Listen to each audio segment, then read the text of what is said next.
नमस्कार दोस्तों, स्वागत है आप सभी का मेरे चैनल में। जय माता दी। माता रानी की कृपा से आप सभी की मनोकामना पूर्ण हो। माता रानी आपके घर में हमेशा निवास करे, आपके घर में धन की कभी भी कमी ना हो। तो आइए बात करते हैं कि शुभ नवरात्रे के बारे में। नवरात्रे शुरू होने वाले हैं। नवरात्रे के पावन दिनों को बहुत ही शुभ माना गया है, क्योंकि इसमें हम 9 दिनों तक माता रानी की पूजा करते हैं। उनके 9 रूपों की हम पूजा करते हैं। नवरात्रे की हर घड़ी, हर पल गंगा जल के समान मानी जाती है। ये एक ऐसा समय होता है जो भक्तों के जीवन में खुशहाली लेकर के आता है। नवरात्रि के दिनों में माता रानी खुद स्वर्ग से धरती पर पधारती है और सबके घरों में वास करती है। इस बार की जो शारदा नवरात्रि है 15 अक्टूबर से शुरू होने जा रही है। उस दौरान माता रानी हाथी पर सवार होकर के धरती पर पधारेगी। हमारे वेद पुराणों में ऐसी मान्यता है कि जब भी माता रानी धरती पर पधारती हैं और वो अपने सिंह को ना लेकर के, हाथी को लेकर के धरती पर पधारती है अपने वाहन के रूप में, ये धरती के लिए बहुत ही शुभ संकेत होता है। और नवरात्रि में अगर एक व्यक्ति माता रानी की विधि विधान से पूजा कर ले तो उसको सब कष्टों से मुक्ति मिल जाती है और माता रानी की कृपा उस पर बनी रहेगी, जिससे उसके घर में कभी भी धन की कमी नहीं होगी और भी कोई भी परेशानी नहीं आएगी।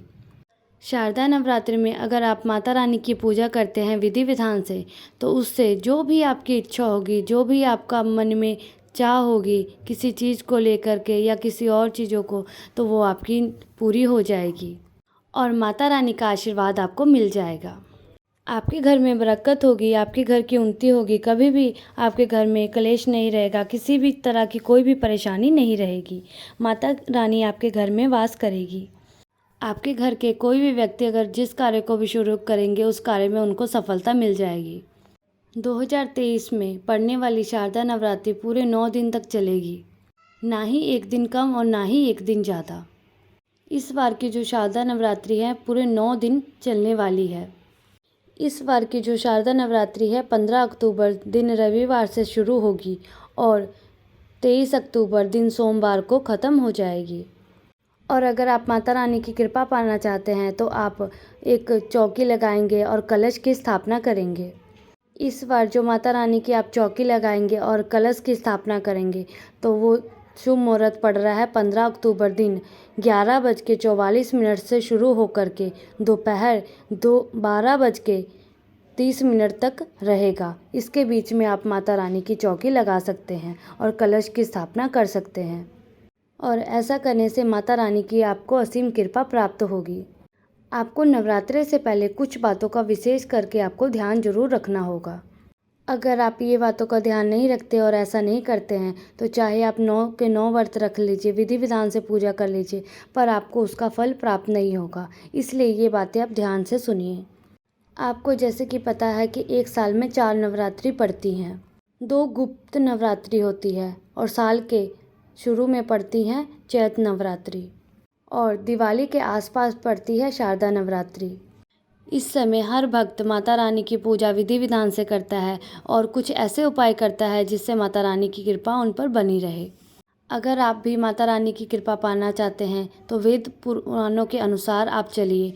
उन चीज़ों में जो बातें कही हुई है उसको आप अपना नियम बना लीजिए और आपको कुछ बातों का विशेष करके आपको ध्यान रखना होगा, क्योंकि नवरात्रि का हमारे हिंदू धर्म में बहुत ही विशेष महत्व होता है।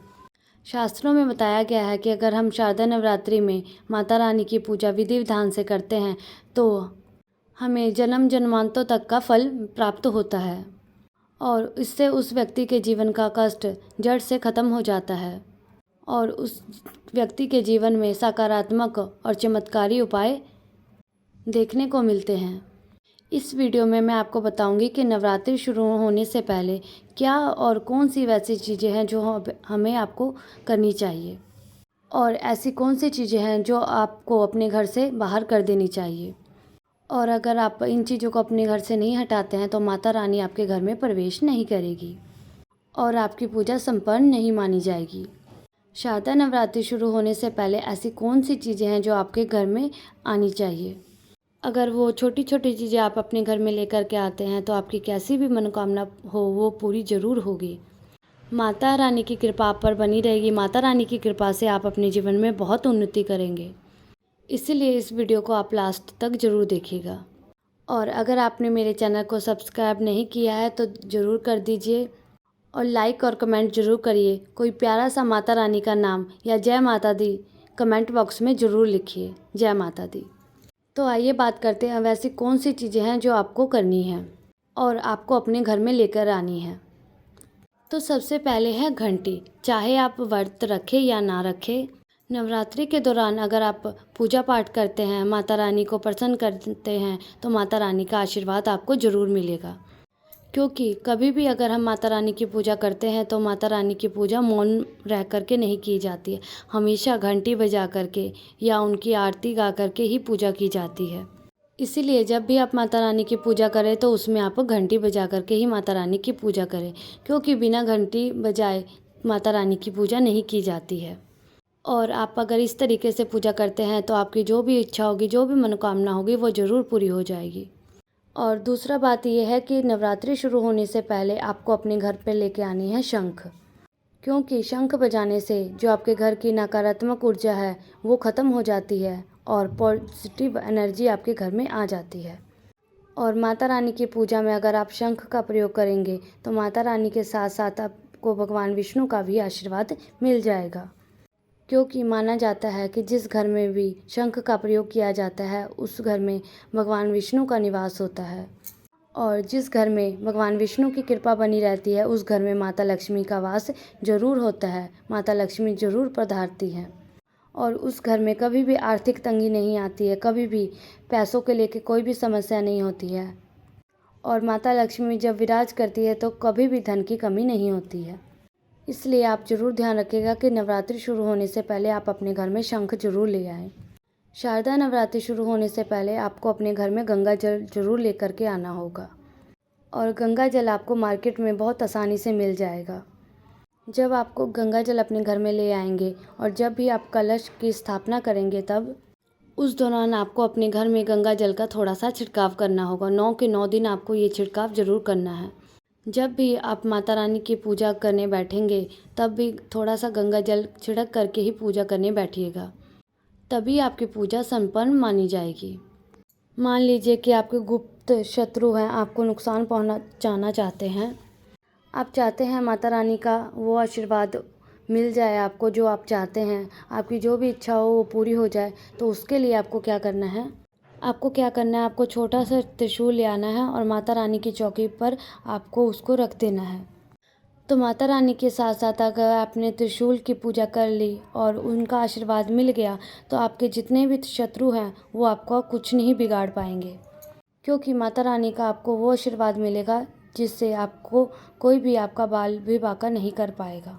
अभी हमने आपको बताया है कि वो कौन सी चीज़ें हैं जो नवरात्रि शुरू होने से पहले आपको अपने घर पे लेके आनी है। अब हम बताएंगे आपको कि आपके घर में कोई ऐसी चीज़ें हैं जो नवरात्रि शुरू होने से पहले आपको अपने घर से हटा देनी है या बाहर कर देनी है। सबसे पहले आपको, अगर आपके घर में अंडे है या अंडे की ट्रे है तो उसको आप सबसे पहले अपने घर में से हटा दीजिए।